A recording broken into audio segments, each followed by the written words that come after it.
Back again, Loan Depot, Findlay, Ohio, the Closed in a Snap Mortgage Team. We're on episode 5, talking about VA loans with a goal to get 5 veterans to reach out to us so we can help them into home ownership.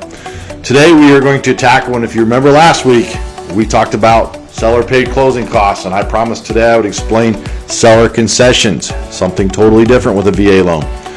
Seller concessions, the seller can actually give up to 4% of the loan amount. This is over and above what we talked about last week on the closing costs. They can pay up to 4% of your purchase price in what we call concessions, which can go towards things like the funding fee.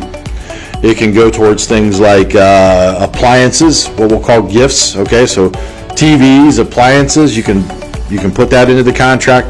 If the normal points in your area is everybody's paying 1 point to buy a rate down, and say the veteran wants to pay 2 more points, the 4% can go towards that.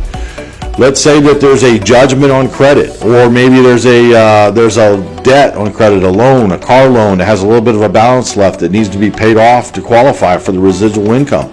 The 4% can actually go towards paying that off to get that home sold and get the veteran into the house. So the 4% is separate from the seller paid closing costs.